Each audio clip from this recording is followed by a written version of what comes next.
Hello everyone, I'm Andy from the Pixel Pub, and I'm here to talk about my Switch backlog. Okay, if you've watched any of our past videos, you know that we are huge video game collectors. You can see the shelves back there, all full of games. We got a big shelf section in our living room that's all full of games as well. We like to play games, we like to collect games. Yeah, we would like to play every single one, but some of them get on the back burner sometimes and might get a little bit back onto the shelf and forgotten. So I have picked out 9 games here from the Nintendo Switch collection that I would like to get to, and I will need your guys' help. Help me figure out which game I should play next. Right now I am playing through Dragon Age, the Veilguard, and Oracle of, or Echoes of Wisdom on the Switch, Veilguard on the PS5. And after I finish Echoes of Wisdom, I need another game to play. So what should I play next? And I got these 9 games. We're going to go through them. And maybe in the comments you can help me decide which game I should play next on the Nintendo Switch.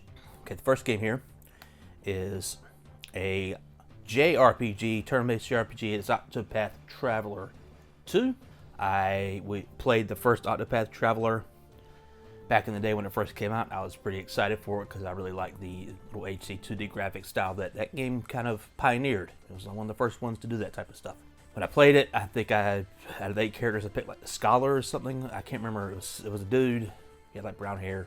And the game immediately kind of rubbed me the wrong way. Fighting like basic enemies in the first dungeon, little rats, and it's taking like 6 turns to kill these rats. I'm like, they're not respecting my time game. What is going on? This should be easy. It's like the first thing we do. And that just, I really didn't like it. And I fell off immediately. Then hearing later that, you know, the 8 characters, all the stories, they didn't come together. They were all very disparate and separate. They just didn't gel well, and it was just kind of a mess. So I completely wrote Octopath Traveler 2 off. And then when it came out, people really liked it. I've heard people talk about, if you didn't like the first one, you will definitely like this one. And so we picked it up on one of those buy 2 get 1 free used GameStop deals, and this was the free one we got. And last year I was loading up on JRPGs. I played a ton of them. There have been times in my life where I thought I was done with turn-based RPGs. I don't have the patience for them. Don't have the time for them. I'd moved on in my life. No, I guess it comes in waves, because last year I played through all 4 Trails of Cold Steel games. Persona 3 Remake, Metaphor, Super Mario RPG Remake, the Paper Mario thing, like the list goes on. I played a ton of turn-based games, and so I was feeling that itch, and I kept looking at this. I was like, maybe I'll get to that, but it just wasn't in the cards for 2024. But should it be in the cards for 2025? I don't know. Right, next is a game that I picked up at a Best Buy for $20, and it was kind of sight unseen. I'd never heard of it. Just looked at the back, and it said the words Metroidvania, which, you know, gets my interest. It is Vernal Edge. It is a Metroidvania looks like starring a young lady. She's going around on a ship, taking on these islands. Make your own way, it says. Unravel the mysteries. Dynamic combat system. Yeah, I just picked it up kind of on a whim, and I still haven't even opened it. Still haven't given it a shot yet. But I do love Metroidvanias. Haven't heard a whole lot about this one. I'm waiting for the big Vernal Edge defenders to come out here and say, hey, man, you should play that. You should play that in 2025 because it's a damn good game, and give it a shot. And maybe, I said I love Metroidvanias. There's a handful on this list that I will get to. But yeah, Vernal Edge. Will it be next? Okay, next is a game I originally bought on PSN on a big deal. It was like $1 or something. I don't remember. It was very cheap, and I'd heard good things about it, and I wanted to give it a shot. And I played a couple, 2 or 3 hours of it, and I was kind of hit a wall. I was liking what I was playing, but I kind of hit a wall and just didn't ever really come back to figure out what was wrong. It is Astalon Tears of the Earth. I think I'm pronouncing that right. Astalon. It is kind of a 8-bit looking Metroidvania, sort of, but it kind of reminded me more of like a Faxanadu, or maybe even like a Simon's Quest. You know, but Simon's Quest not good, but you know, games like this, they can be good. Simon's Quest was just a bad version of that type of game. Stuff like Infernax, that I really love. But you're basically playing as these 3 characters try to explore this big dungeon, and you die and you have to come back to the start and go back to collect your bits, I think. A lot of collecting of keys, I remember. But yeah, and it's kind of like a kind of irreverent storytelling style, if I remember. There's kind of jokey, maybe. But I had a good time with it. But like I said, I had just hit that block barrier that I was just like, I don't know what to do next. And normally I'm not above looking things up and say, hey, how do I get past this? I just didn't. But I did like it enough to pre-order the limited run version when it came out on their website, just so I could, put it away. Said I'm try it again on the Switch, and I am going to eventually. But should I try it out next? That's the big question. I'm not sure. Like I said, I did have a good time. Would I play through it originally? But I think I was just barely scratching the surface from what I did play. Okay, next up is a fun one. It is Wonder Boy, Asha in Monster World. Yeah, Asha. It's a 3D remake of Monster World 4. I am a big fan of the Wonder Boy games. I really like that Dragon's Trap remake that I think, did EMU make that? A few years ago, I played through that. It was a damn good time. I really like, was it Wonder Boy 3 on the Genesis? I don't have a physical cartridge of that one, but I've played it through emulation a ton, and I really enjoy it. I never really touched Monster World 4. It famously did not come out over here in America at the time of the Sega Genesis. It got re-released on compilations over the years, like an Xbox 360 version. Yeah, I don't know. I just like the fun, colorful graphics of this. Even like the box art. I'm like, yeah, this looks cool. And I do want to play it at some point. And I know I've watched a few reviews and people just maybe didn't like it that much.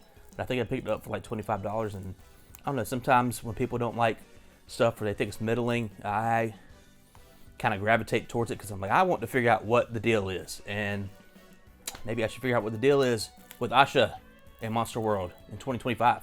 Okay, next up is a game that I played a bit of already, just like Astalon. But I played a bit more of this. I bought it on the Switch digitally when I was like, it's never gonna get a physical version. I should just let go. It is Rogue Legacy 2. I actually picked this up fairly recently on a trip to Limited Run. It was they had it in a big section of damaged games. This is not damaged at all. They had some of the shrink wrap kind of messed up at the top, which I was like, screw that. And I got it for, I don't know, $20.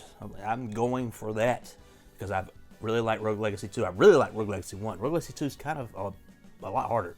But yeah, I think I had just gotten to the first boss. I messed around with it enough and leveled up enough to get that far, but I just fell off. And I don't know. Now that I got the physical version, I want to get back in there. I want to play more of it. I want to fall in love with it like I did the original Rogue Legacy, because that's one of my favorite games. It was just such a fun time. What a fun idea that first game was, and this one expands on a lot of that. And yeah, I don't have a lot more to say about it, but just say, should I play it? Should I keep playing more? Should I play it next after I finish Echoes of Wisdom? All right, next is another game that I picked up at the Limited Run store last time we were there. I know that it went up for pre-order, but I didn't pre-order. I just saw it at the store. So let me pick it up now.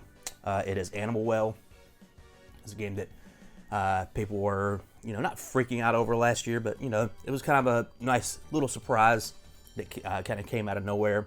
Of a Metroidvania that I don't think really explains itself a lot. Like, you just kind of playing the game and learning through what the game, subtly tells you. I messed around with it a tiny bit, just kind of ran around. I think I recorded some footage when I did that Alxum Switch stock thing.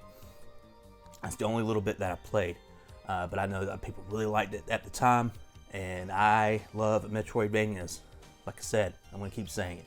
And I'm always excited to try a new form of a Metroidvania and see what new ideas can come out there. But should I play it next? Should it be next? Should it be next out of the backlog? All right, next is a collection of games that I should have played a long time ago because I'm a big Mega Man fan, big Mega Man X fan. And it is Azure Striker Gunvolt Striker Pack. This is the first two, I believe, that originally came out on the 3DS digitally. There might have been a physical version of that. But I had the Switch version. And I have played a little bit of it, not enough to really, I think I got out of the tutorial, basically. And I had a pretty good time with it. And this game's a little bit different from the rest of these, because it is not a long RPG or a, semi-long, Metroidvania. This is a straightforward ahead stage-based action game. And I can get behind that. I love stuff like that. And yeah, it's got that Mega Man DNA all over it. It's like the people who made it, Inti Creates, they're like, man, we freaking love Mega Man. We love 8-bit stuff. Like, let's make it like it was back then. Let's go. Like I said, help me out. What should I do? All right, next up is a game I pre-ordered from Super Rare Games last year sometime. Just completely on a whim. I'd heard some positive buzz around it, and I never messed around with Super Rare Games at all. This is the only time I've messed around with them, really. And that is Cassette Beasts. Beasts. Now, it's supposed to be a Pokemon I believe, where you're collecting little cassette monsters and having them fight. I don't know. I'm not the biggest Pokemon fan in the world, but the concept of the monster catching and training them and using them to fight other things, you know, that's a fun idea. I can get behind that. And with this kind of weird, you know, I don't know, late 80s, early 90s aesthetic they got going on with the, you know, cassette tapes and the weird looking monsters that look like their own Trapper Keeper and stuff like that. It really caught my attention. What's it say on the back here? Welcome to the new world. A remote island inhabited by strange creatures you've only dreamed of. Nightmares you hopefully haven't. And a cast of brave folks who use cassette tapes to transform for battle. To find a way home, you'll need to explore every inch of the island and record monsters for your trusty cassette tapes to gain their abilities. So yes, Pokemon. All right, next is a big one, and then it's actually I've been very itchy to play it here recently.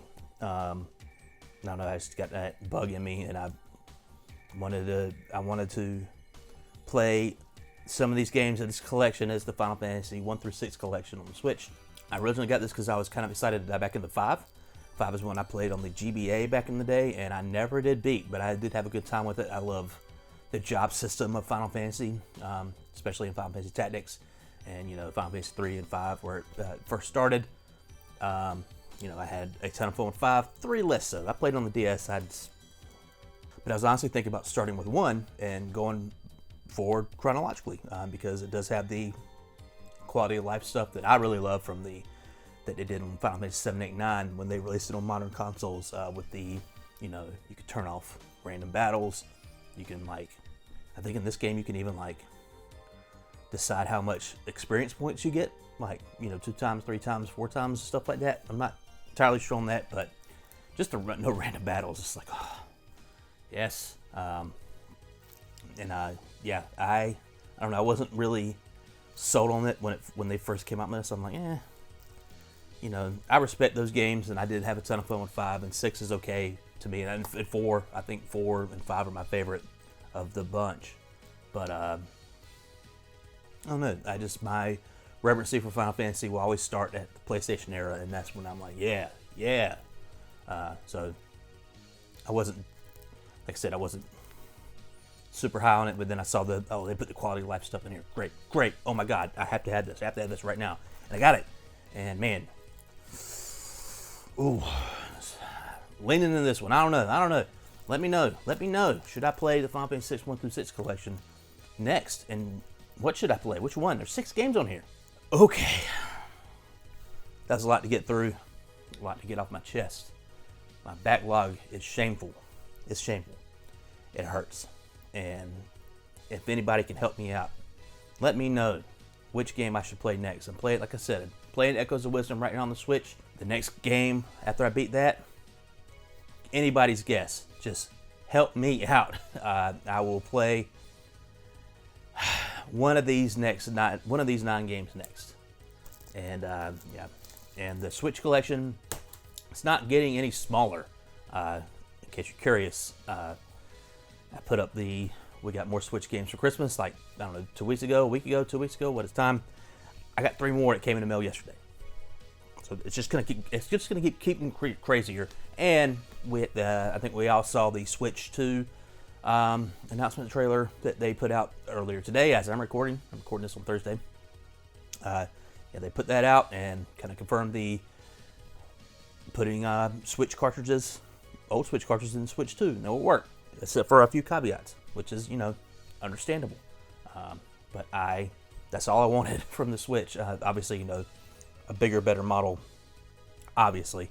But I just want to be able to play my games my big collection on the old one because I still have a lot of Switch games that I want to get through. I still have a lot of Switch games I want to play. But yeah, I've been Andy from the Pixel Pub. Please like and subscribe and all that stuff. Please comment. Let me know which game I should play next. Peace out.